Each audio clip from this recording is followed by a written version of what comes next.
जय हिंद। मैं विकास तंवर एक बार फिर से आप सभी का स्वागत करता हूं एग्जाम टॉक्स में। और आज हम यहां पे बात करने वाले हैं विनेश फोगाट को लेके कि किस तरीके से एक लड़की जो अखाड़े के मैदान में लड़ रही थी और किस तरीके से वो आपकी चुनावी मैदान के अंदर पहुंच चुकी है। तो इस चीज़ के बारे में हम बात करेंगे और किस तरीके से आपके गेम्स को छोड़ के पॉलिटिक्स के अंदर एंट्री करती है विनेश फोगाट। और साथ में ये भी जानेंगे कि विनेश फोगाट के खिलाफ बीजेपी पार्टी ने कौन से कैंडिडेट को उतारा है मैदान के अंदर और थोड़ा बहुत उनके बारे में भी। तो चलिए स्टार्ट करते हैं। पर वीडियो स्टार्ट करने से पहले एक और अपडेट, अगर आप भी एनडीए, सीडीएस या फिर एफकेट के लिए प्रिपेयर करना चाहते हैं 2025 के लिए, तो डेफिनेटली ज्वाइन कर सकते हैं अचीवेक्स एकेडमी के ऑफलाइन बैचेस।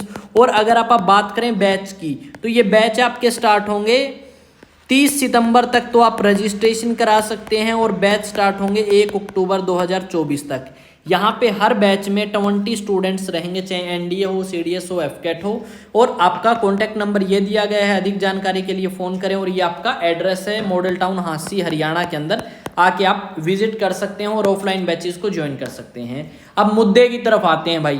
तो चुनावी मैदान के अंदर उतर चुकी हैं विनेश फोगाट। रिसेंटली हमने देखा कि जो पेरिस ओलंपिक्स 2024 हुए, उन पेरिस ओलंपिक्स 2024 के अंदर विनेश फोगाट का 100 ग्राम ज़्यादा वजन होने के कारण वो आपकी बाहर हो जाती हैं। और उसके बाद ये भी देखा गया कि बहुत सारी कोशिशें करी गई कि किसी ना किसी तरीके से अगर गोल्ड नहीं तो विनेश फोगाट को कम से कम सिल्वर मेडल तो मिले। पर दुर्भाग्य से हम ये कह सकते हैं कि इन्हें कोई मेडल नहीं मिला।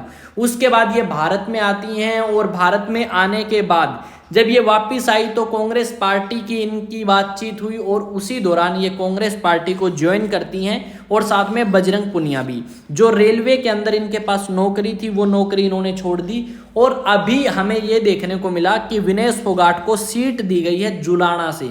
और जो जुलाना है वो विधानसभा क्षेत्र आपका पड़ता है जींद जिले के अंदर, वहां से आपका उतारा गया है कांग्रेस पार्टी की तरफ से विनेश फोगाट को। और अगर आप बात करें, आप अपना ओपिनियन शेयर कर सकते हैं भाई कमेंट सेक्शन में कि जीतने की संभावना किसकी कितनी है। वहीं अगर आप बात करें कि बीजेपी पार्टी ने, तो बीजेपी पार्टी की तरफ से सुरेश लाठर थे, तो सुरेश लाठर को तो सीट नहीं दी गई और वो छोड़ के आपके चले जाते हैं इनेलो पार्टी में। और वहीं आपका बीजेपी पार्टी किसे उतारती है? कैप्टन योगेश बैरागी को, जो कि सफीदो गांव से बिलोंग करते हैं, और उन्हें उतारा गया है किसके अंदर? मैदान के अंदर। वहीं आपका जो यूथ विंग है कांग्रेस पार्टी, उसके अध्यक्ष भी हैं आपके योगेश बैरागी और सीनियर कैप्टन के पद से आपका छोड़ के आए हैं नौकरी एयर इंडिया के अंदर। तो यहाँ पे देखने की बात ये होगी कि क्या योगेश बैरागी जीत पाते हैं या डॉक्टर सुरेंद्र लाठर या फिर आपकी विनेश फोगाट। यहाँ पे आप अपना जो ओपिनियन है वो शेयर कर सकते हैं। अगर आप बात करें किसके बारे में? योगेश बैरागी के बारे में। तो योगेश बैरागी ने एक न्यूज़ के अंदर ये कहा है कि विनेश फोगाट ने भारत का नाम रोशन किया है और वो मेरी एक बहन की तरह है। पर वहीं वो आज के टाइम में कांग्रेस पार्टी की कैंडिडेट, जबकि मैं बीजेपी पार्टी का कैंडिडेट हूं और पूरे तरीके से बीजेपी पार्टी के लिए मैं समर्पित हूं। जो बन पाएगा मेरे से मैं वो करूंगा और एक नए मॉडल के रूप में हम काम करेंगे जुलाना के ऊपर, आपका टेक्नोलॉजी को लेके या फिर आप कह सकते हो तरक्की को लेके। वहीं आपकी जो विनेश फोगाट है, उन्होंने कहा है कि पहले भी लोगों ने ही मुझे जिताया है और आज भी लोग मेरे साथ हैं और मुझे आसानी से जिता सकते हैं। यहाँ पे अगर आप बात करें कांग्रेस पार्टी की, तो कांग्रेस पार्टी का इस बार पलड़ा जो है हमें भारी दिख रहा है हरियाणा के अंदर। और पूरी संभावना है कि इस बार कांग्रेस पार्टी जो है वो सरकार बना सकती है।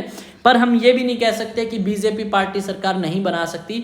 बीजेपी पार्टी की सरकार बनाने की संभावना 60% नहीं, इस बार 40% है। और जबकि कांग्रेस पार्टी की 60% संभावना है कि वो आपकी सरकार बना सकती है। आपका इनेलो पार्टी ने भी अपना वो कैंडिडेट जो पहले बीजेपी के अंदर शामिल थे उन्हें उतार दिया गया है। और योगेश बैरागी ने कहा है डॉक्टर सुरेंद्र लाठर को हम पूरी कोशिश करेंगे वापस से बीजेपी के अंदर लेके आने की, और अगर वो नहीं मानते हैं तो अलग बात है। और वो हमारे लिए एक अहम सदस्य हैं, बीजेपी पार्टी के लिए एक अहम सदस्य के रूप में काम कर रहे हैं। यहाँ पे रिसेंटली मंगलवार के दिन एक लिस्ट जारी करी गई थी जिसके अंदर 21 नए आपके एमएलए पद के लिए जो लिस्ट है वो जारी करी थी।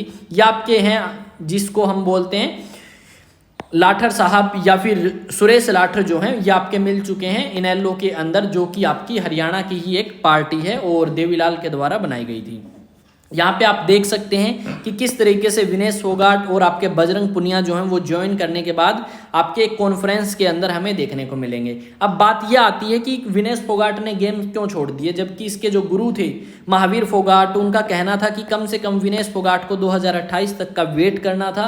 और यहीं इसकी बहन जो है वो आरोप लगाती है भूपेंद्र सिंह हुड्डा के ऊपर कि भूपेंद्र सिंह हुड्डा ने इनके घर में फूट डाल दी है, ठीक है। और विनेश फोगाट की अगर बात करें तो इन्होंने कोई वेट नहीं किया और अब ये राजनीति के मैदान में उतर चुकी हैं और पूरे तरीके से संभावना भी है कि शायद ये इलेक्शंस जीत भी लें 2028 के अंदर। पर देखने वाली बात होगी क्या होता है, किस तरीके से लोग इनके साथ डील करते हैं। और यहाँ पे ये भी कही है कि अब मैं अगर रेसलिंग करती भी हूँ तो किसके लिए करूँ, हर जगह हमें पॉलिटिक्स देखने को मिलेगी।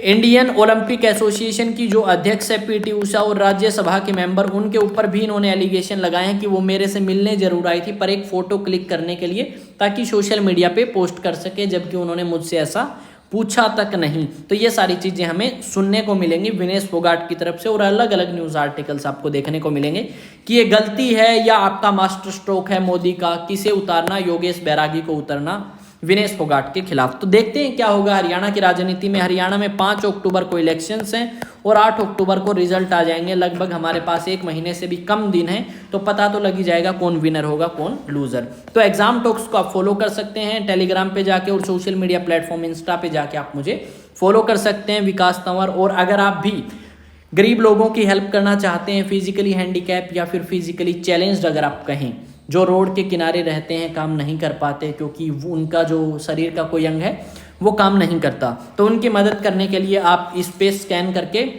जो आप मदद करना चाहें कर सकते हैं। इस इनिशिएटिव में आप ज्वाइन कर सकते हैं मेरे साथ में। और किस तरीके से इस इनिशिएटिव को और ज़्यादा बेहतर बनाया जा सकता है वो आप कमेंट सेक्शन में बताएं और शेयर करें वीडियो को, ज़्यादा से ज़्यादा लाइक करें, कमेंट करें और चैनल को सब्सक्राइब करें। आपका अपना चैनल है। तो मिलते हैं नेक्स्ट वीडियो में। जय हिंद, जय भारत।